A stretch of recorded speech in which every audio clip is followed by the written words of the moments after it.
네, VIP 투자 전략 시간입니다. 1월 18일 수요일 시장 함께하고 계시고요. 오늘도 양우석 해설위원님과 함께하도록 하겠습니다. 어서 오세요. 네, 안녕하십니까. 네, 반갑습니다. 자, 뉴욕 증시가 이 트럼프 정부에 있어서 정책 불확실성이 함께 다시 부각되면서 어떻게 보면 하락세가 나타났습니다. 도널드 트럼프 대통령 당선인이 언론과의 인터뷰에 있어서 달러 강세에 대해서 우려를 나타냈었고요. 또 약값 인하 재확인한 것이 관련 업종에는 어떻게 보면 다시 한번 리스크로 재발생을 했습니다. 전반적인 분위기 함께 좀 점검을 해보도록 할게요. 최근 들어서 계속 말씀드리는 내용입니다. 계속 반복해서 강조를 드리고 있습니다만은 트럼프 랠리가 지난 12월 중순까지 강하게 펼쳐졌던 그때 전반전입니다. 그 양상과는 지금 현재 후반전에 펼쳐지는 상황은 부분적으로 지역별 또는 시장별로 여전히 강한 트렌드를 유지하는 곳도 있지만 전체적인 상황은 그 전만 훨씬 못하다 하는 것이죠. 그 랠리에 상당한 제동이 걸리고 있는 상태다 하는 건데요. 그 랠리가 지속될지 지속된다면 트루 랠리, 진정한 랠리다 이렇게 볼 수 있는 것이고요. 만약에 어떠한 변수 등이 작동되면서 그 랠리가 꺾일 가능성도 있습니다. 만약 그렇게 된다라고 한다면 일시적인 상승에 그치고 상당 기간 조정을 받는 이른바 휴거 랠리, 잠깐 반짝이는 랠리를 뜻합니다. 그 기로선상에 놓여 있는 상태이지 않겠느냐 하는 판단입니다. 글로벌 시장 참가자, 외국인도 마찬가지고요.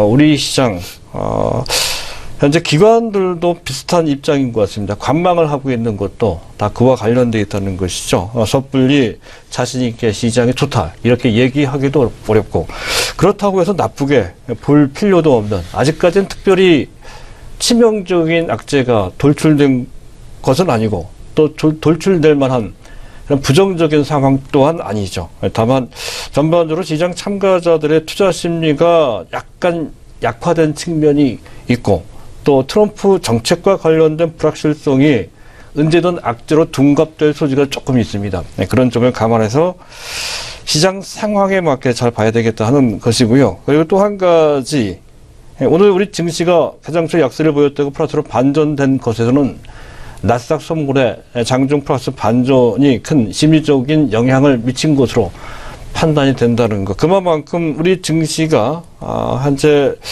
아주 미세한 그런 변수에 너무 민감하게 반응하는 측면, 주체적으로 지수가 탄력적으로 올라간다든가 하는 것을 기대하기는 좀 어려운 눈치 보기 장세가 치열하게 전개되고 있다 하는 것이죠.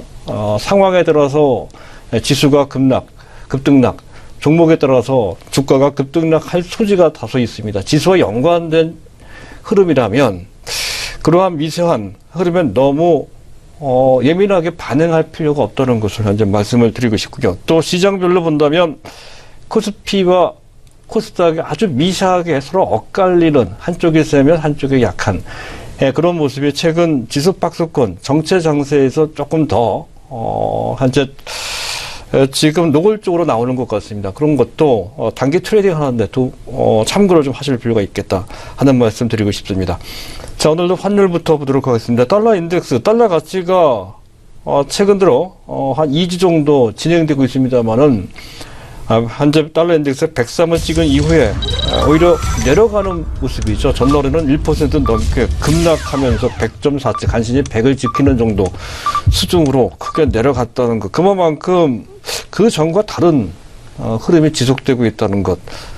트럼프 대통령 당선자의 발언 때문이다 하는 건데요. 시장 흐름과도 상당히 밀접한 관련이 있습니다. 어쨌든 그에 따라서 유로화 가치는 1.069, 거의 1.07 정도 수준으로 최근 들어 가장 높은 수준으로 올라가고 있다는 것이고, 엔달러 환율도 113 엔 수준으로 급락했습니다. 그만큼 달러 대비 엔화는 엔고로 치솟아 올라가고 있다는 것이죠. 오늘 장중에 반등이 나오고 있습니다만 전체적으로 보면 최근 2주간 니케이 지수는 비교적 빠른 속도로 하락하고 있는 것과 상당히 밀접한 그런 상황이 특히 외환시장에서 나타나고 있다 하는 것이 전 세계 시장 어찌 보면 환율에 상당히 민감한 측면을 보이고 있다는 것도 같이 묶어서 보실 필요가 있다는 거고요. 간밤에 파운드화 가치는 파운드 가치가 급등을 했습니다. 최근 들어 계속 파운드 가치가 떨어지는 상황이었고 그를 바탕으로 해서 14일 연속 상승, 12거래일 연속 사상 최고치를 갱신하면서 강한 랠리를 펼쳤던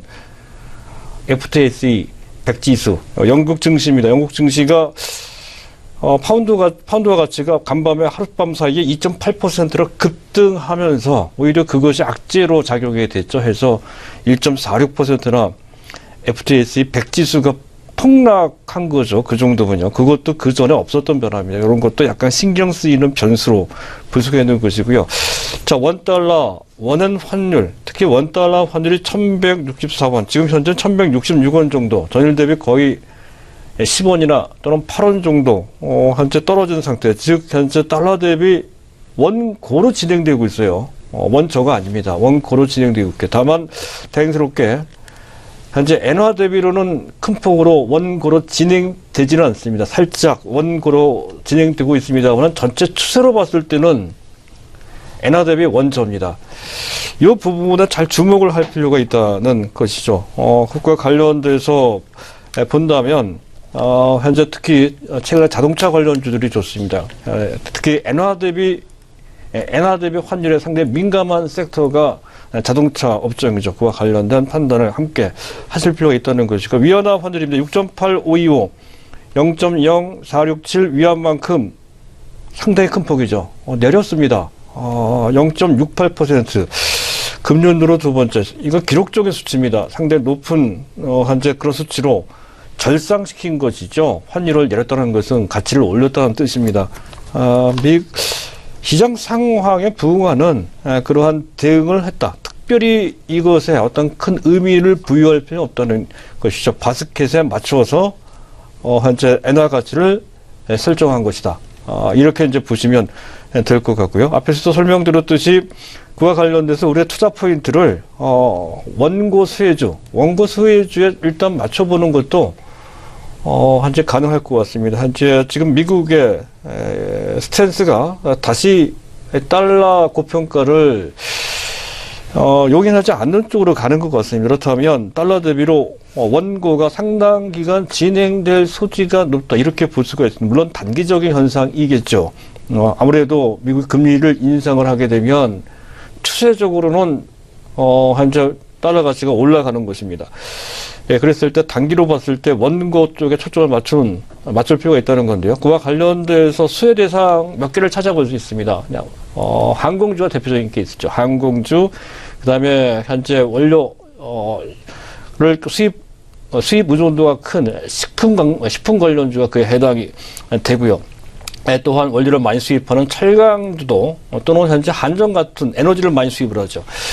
이런 쪽도 그에 해당이 됩니다. 일단 당장 상황으로 봤을 때 단기 탄력성은 항공주나 또는 식품 관련주에서 조금 더 나올 것으로 기대되는 그런 상황이라는 것까지 염두에 두실 필요가 있겠고요. 또 한 가지는 앞에서 설명드렸듯이 원고, 달러 대비 원고 수혜주 관점에서 앞에 항공주, 식품주를 말씀드렸습니다만 엔화 대비 원고가 아닙니다. 엔화 대비로 원조, 추세적으로 봤을 때 원조로 진행이 되어 있습니다.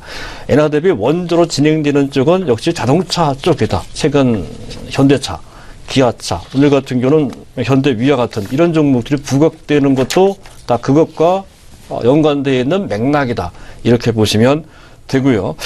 그리고 은근슬쩍 그동안 상당히 어려운 흐름을 보였던 항공주도 환율도 도움을 주고 있지만 전반적으로 업황도 개선의 소지가 좀 있고 해서 바닥을 찍었고 이 상태에 어느 정도 추세적인 반등을 기대해 볼 수 있다는 시각이 매우 설득력 있게 나오고 있다는 거죠. 그간 3대 악재에 그대로 노출되어 있었습니다. 현재 유가가 계속 올라갔고요. 또 현재 원조, 달러가 치솟아 올라가는 것은 부채가 많은 그들한테는 상당히 부담이 됐던 거고요. 또 금리가 올라가는 것도 악재가 된다는 거. 이래서 3대 악재인데요. 자, 그 중에 상당 부분이 현재 어느 정도 해소되거나 완화되고 있다는 것이죠. 일단 유가 상승도 WTI 기준으로 봤을 때 대략적으로 한 $53 정도 수준에서 좀 정체되는 향후 전망 또한 그렇게 아주 높은 상태 또한 아닙니다. 많이 올라가 봐야 최대 $60, 적당하게는 $55 정도에서 제동될 소지가 상당히 높다는 전망이 유력하게 나오고 있는 상태이고요. 또 한 가지는 최근 유가가 좀 올라왔지만 그와 관련된 2월 달부터 유료 할증료를 적용시킨다고 하죠. 그에 따라서 어느 정도 도움을 받을 소지도 좀 있다는 것이고요. 그리고 중요한 것은 역시 환율입니다. 현재 원화 가치가 올라가면 그만큼 현재 지금 부채 부담이 좀 줄게 됩니다. 대부분의 부채는 달러 표시로 되어 있기 때문에 그렇다는 것이죠. 거기다 최근 계절적으로 여객기 또 화물 쪽에 수요가 좀 증가되고 있는 그런 상태이기도 합니다. 그래서 현재 또 초단기로 본다면 현재 설날을 앞두고 있죠. 설날이나 중국의 춘제를 현재 일주일 정도 앞두고 있는 상태입니다. 그와 관련된 일종의 단기 테마주도 힘을 보탤 수 있는 포인트가 됩니다. 그래서 항공주들이 어느 정도 올라올 수 있는 분위기가 최소한 단기적으로 형성되어 있는 것으로 추세적으로 반등 나왔는 여부는 아직까지는 충분히 자신할 수는 없는 그런 상태다는 점까지 이제 고려하실 필요가 있다는 것이고요. 자, 미국의 국채금리가 5.1 베이스 포인트나 크게 내려갔습니다. 역시 트럼프 랠리 전반적인 흐름에 약간의 차질이 현재 발생되고 있는 한 단면을 채권 시장에서 현재 보여주고 있다는 것이고요. 우리나라 국고채 금리는 현재 약간 내려왔습니다. 1.7 베이스 포인트 정도 내려왔다는 건데 큰 어떤 변화는 없는 것 같고요. 단지 현재 최근에 금리가 약간 채권 금리가 내려왔음에도 불구하고 우리 코픽스 대출과 관련되어 있는 대출 비용 지수라고 하죠. 코픽스 지수는 오히려 약간 올라갔습니다. 해서 가계 대출 부담, 이자 부담을 현재 아직까지는 좀 가중시키는 요인으로 작용되고 있다는 것까지 보실 필요가 있다는 것이고 아마 이 부분은 건설주한테는 부정적으로 작용될 소지가 좀 있습니다.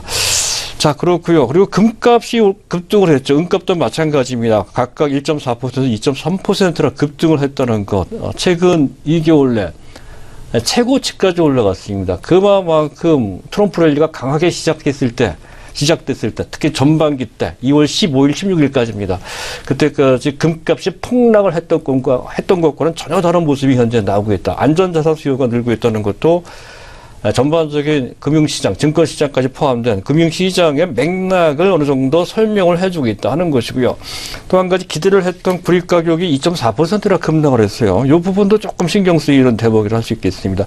오히려 WTI 가격이 최근에 $52 내지 $53 정도 수준에서 안정을 취하고 있는 그런 상태라고 할 수가 있겠습니다.